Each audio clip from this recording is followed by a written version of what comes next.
لو انتي جوزك بيعاملك كده فانتي بجد الله يكون في عونك، الله يكون في عونك وربنا يتولاكي.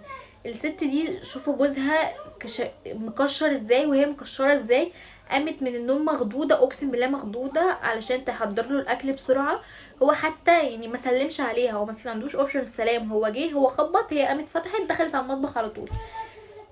معرفش حياتهم عامله ازاي، بس هو حاسه ان هي بتصور، بتقول الحقوني ينقذوني يعملوا اي حاجه. يلا بينا نشوف هيعمل ايه معاها. بس قبل اي حاجه بس متنسوش تعملوا اشتراك في القناه وتفعلوا الجرس وتعملوا لايك للفيديو ده، وتقولوا لي بتتابعوني منين، انا بعرف انتوا منين، وكمان هتلاقوا الفيديو ده كامل على القناه. هي بقى ايه، كانت سايبه الاكل الخميره اللي هي عاملاها دي العجينه بتخمر، وقامت بقى تقطع اللحمه وبتعمل له الاكل وهو نام. يعني هو دخل كمل نوم، بس هي خايفه منه بجد، واضح قوي على رياكشنات وشها. وهو حتى كمان لما دخل هو ما ادهاش اي وش، ولا هي كمان، يعني تقريبا كانوا متخانقين ولا ايه مش عارفه. فبجد ليه مثلا جوزك يعاملك بالطريقه دي؟ يعني ليه توصلوا للمرحله اللي هو انت تكوني خايفه منه وهو يرجع البيت عايز ياكل وينام بس؟ فاللي هو ايه ده بقى؟ صعبتي عليا، ممكن اجي انقذك عادي بجد. يعني قولي اديني اشاره، بس اديني اشاره انا هاجي انقذك على طول، هتلاقيني عندك من تاني يوم.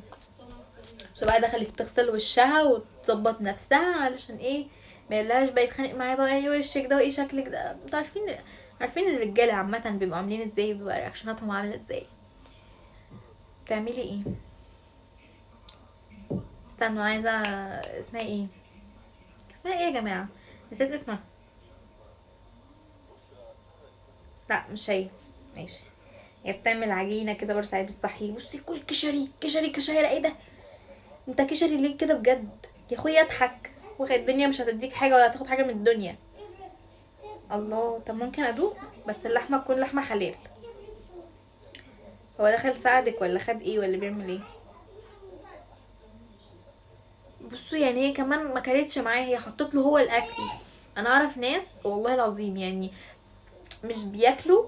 يعني هي مثلا جوزها بتحط له الاكل وهو ياكل وهي تاكل بعديه، اللي هو لا ما ينفعش تاكل معاه يعني، ياكلوا سوا كده لا، بتاكل بعده. ما اعرفش دي اصول عندهم.